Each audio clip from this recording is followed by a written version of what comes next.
गलवान में शहीदों को मिला सम्मान। चीनी सेना से झड़प में जिन्होंने दिया था सर्वोच्च बलिदान। जो तस्वीरें आप देख रहे हैं वो दौलत बेग ओल्डी में बने एक मेमोरियल की है, जो बनाया गया है गलवान में शहीद हुए सेना के जवानों की याद में। भारतीय सेना का गलवान घाटी में चीनी सेना के साथ संघर्ष हुआ था, जिसमें भारत देश ने अपने 20 जाबाज खोए, जिनके नाम अब स्वर्ण अक्षरों में दौलत बेग ओल्डी में बने इस मेमोरियल की दीवार में लिखे गए हैं। इसी झड़प में शहीद हुए एक अफसर समेत कुल 20 सैनिकों का नाम लिखा हुआ है।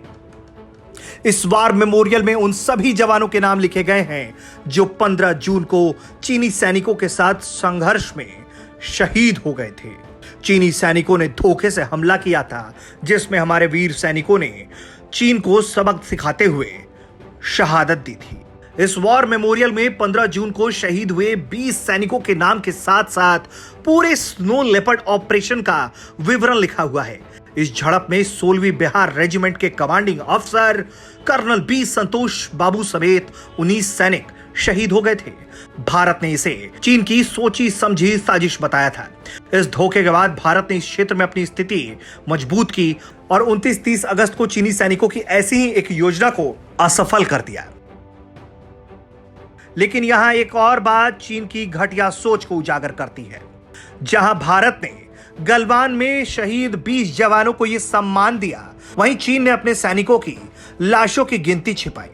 अपनी ही जनता के सामने यह बात उजागर नहीं होने दिया कि उसके कितने सैनिकों ने जान गंवाई, जबकि उस झड़प में भारतीय सेना से ज्यादा क्षति चीन की सेना को उठानी पड़ी थी। जहां भारतीय सेना के 20 जवान शहीद हुए थे, वहीं चीनी सेना ने अपने 40 से अधिक सैनिक गंवाए हैं। लेकिन आज भी चीन इस बात को स्वीकार नहीं करता। उसने अपने मारे गए सैनिकों की लाशों की गिनती बताने से इनकार कर दिया। सम्मान देने की बात तो बहुत दूर की है, उन सैनिकों के लाशों को उनके परिवार वालों तक को नहीं सौंपा गया। एक सैनिक को जो उसके शहादत के बाद सम्मान दिया जाता था, वो भी चीनी सैनिकों को नसीब नहीं हुई।